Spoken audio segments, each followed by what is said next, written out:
This build has given me headaches. Holy shit. I've wasted so many bullets testing this build. It's just so confusing.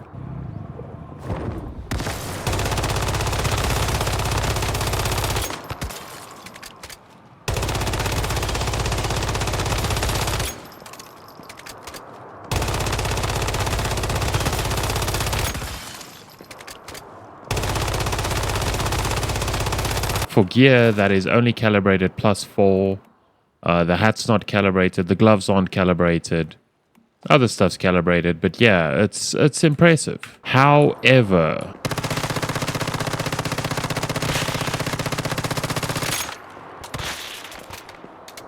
so we'll need to reload a few times to get it to, but I mean, yeah, that is sort of the burst while you're clearing a silo.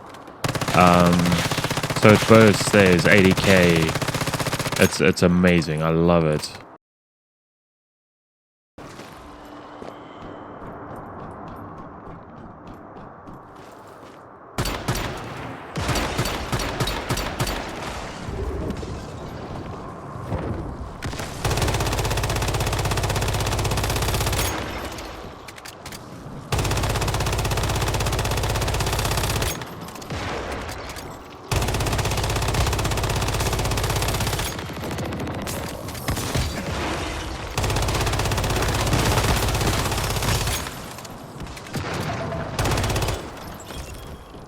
How easy was that boss fight?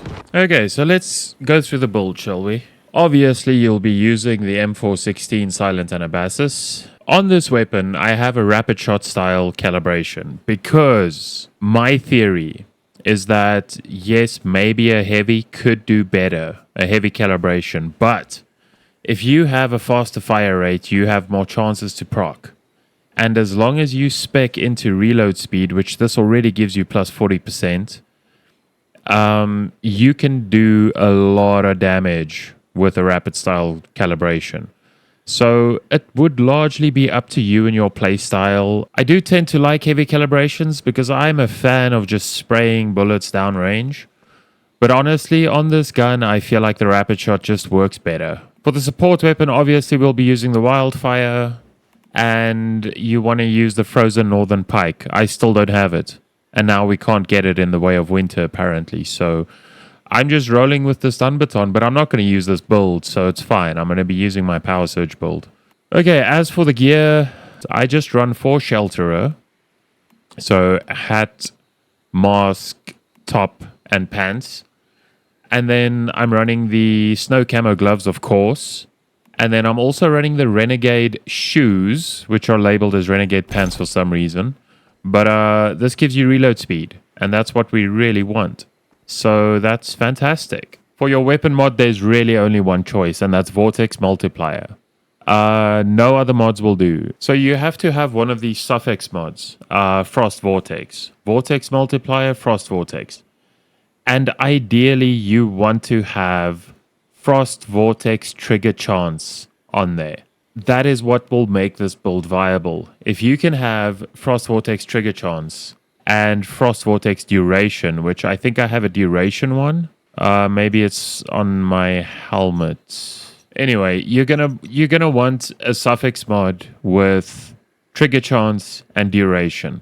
And then, of course, status damage is also great, and reload speed is great for this build. On your support weapon, I use spreading marks because I want to mark a whole room before I start letting loose with the main gun. You could also use vulnerability amplifier, which is great. This one here, which gives even more vulnerability, so you'll be able to do more damage to the marked enemies. As for accessories, this is what I've gone for because I like to balance stability and accuracy. And of course, the light rifle mag for the extra reload speed, because we really want as much reload speed as we can. Other than that, just do whatever you want. I've got the hammer compensator, the compact reflex sight, tactical laser sight, and the light rifle mag. That's the most critical one. With the rest, feel free to play around. So onto the gear mods. I'm using Deviation Expert on the helmet. There's no better mod. Just use it. As for the mask, you definitely want Lingering Frost. That is the best option. Yeah, you want to look for one of these suffix mods. This one is okay, but instead of Frost Vortex damage, I should have had Frost Vortex trigger chance. Then I would have upgraded this mod and used it, and this build would have been viable for me. But Frost Vortex duration plus 9%, that's pretty great. And that pairs really well with the mod itself, which is the longer the duration of a Frost Vortex, the higher its final damage, up to 60%. So if you can get Frost Vortex trigger chance and Frost Vortex duration on here, perfect. Even better if you can get status damage. Or even, well, I think elemental damage can only be in the first slot, so you have to forego that for trigger chance. I've been killing so many Chaos Weavers looking for that mod, but I just can't find it. So yeah, it is what it is. Sometimes we get lucky, sometimes we don't. Onto the top, use whatever you want. The DPS chasers will use Flame Resonance. I'm happy with Rejuvenating and with some, I've got magazine capacity on here.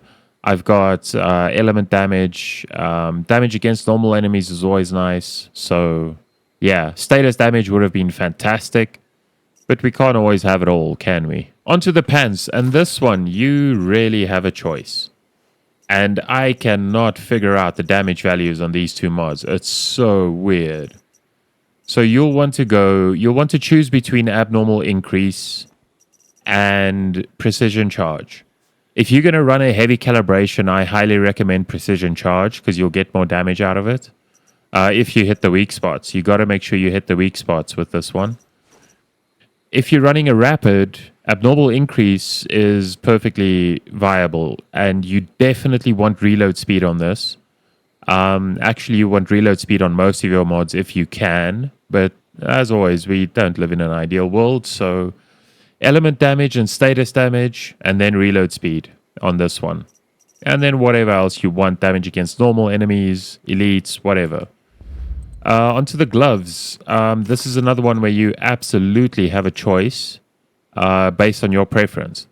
You could either go with Elemental Overload, or you could go with Status Enhancements. I highly recommend taking your final build and knocking the dummy and just check, just have a look between these two mods, what's giving you better damage with your specific attributes.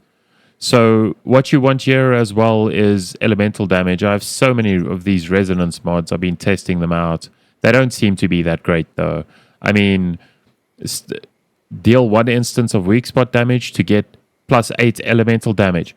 Why not just have an +8 elemental damage from the start? You don't have to hit any weak spots, nothing.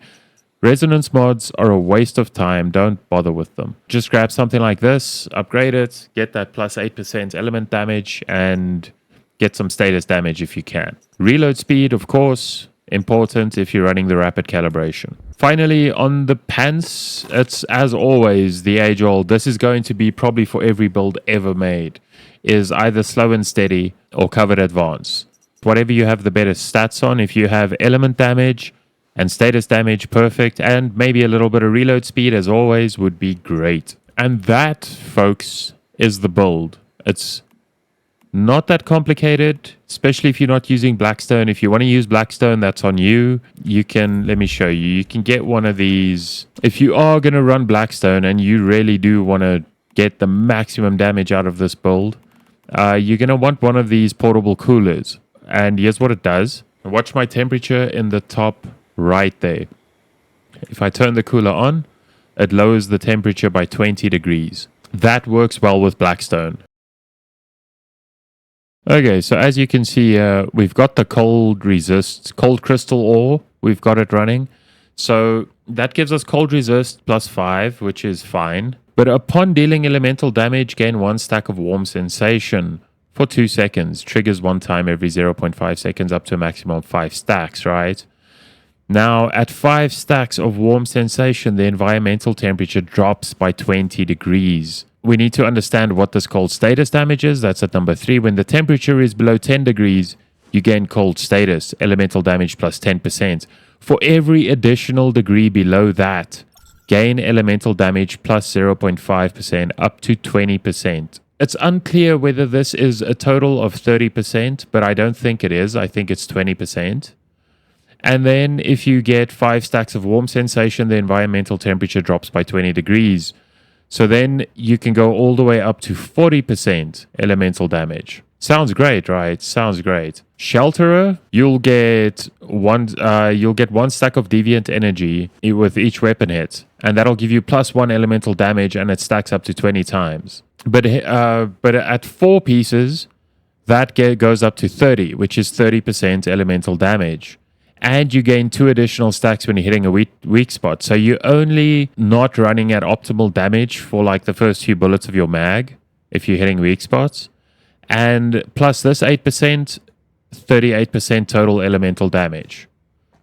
So is it really worth all of this crap to get 2 extra percent elemental damage out? Hell no.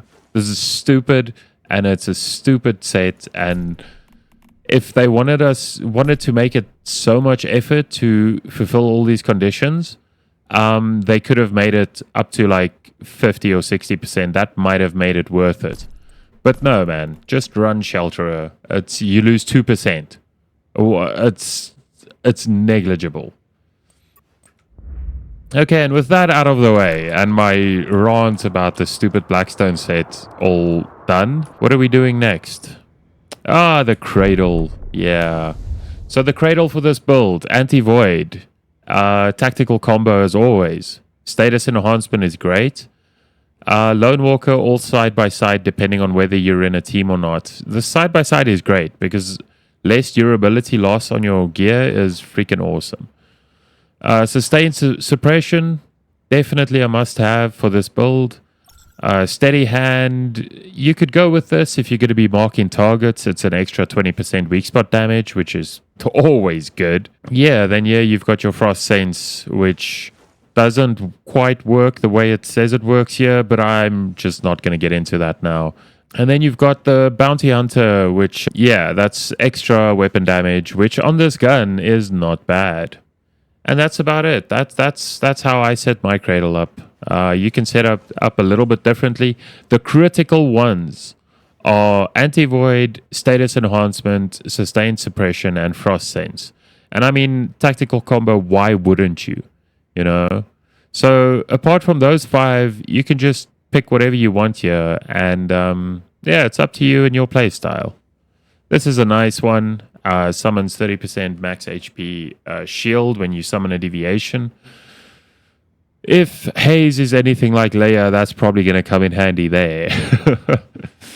But yeah, I mean, that's the build, guys. That's all there is to it. Not that complicated. It deals decent damage. It's a ton of fun to run in the silos. But honestly, my builds I'm running with this season will be Power Surge and Fast Gunner. Power Surge is for clearing everything, and Fast Gunner is for the Chaos Weavers, because they are immune to status damage, the assholes. And this thing puts out damage like crazy on those. So yeah. Anyway, that's it from me, guys. I do hope you enjoyed the video, and I hope you learned something. And if you have any questions, please do comment. I will definitely respond. And yeah, that's it. If you want to see another build next, if you want to see my Fast Gunner build or my Power Surge build, well, actually, I already did the Power Surge build, and I'm running the same one, so you can go check that out. If you want to see my Fast Gunner build, let me know.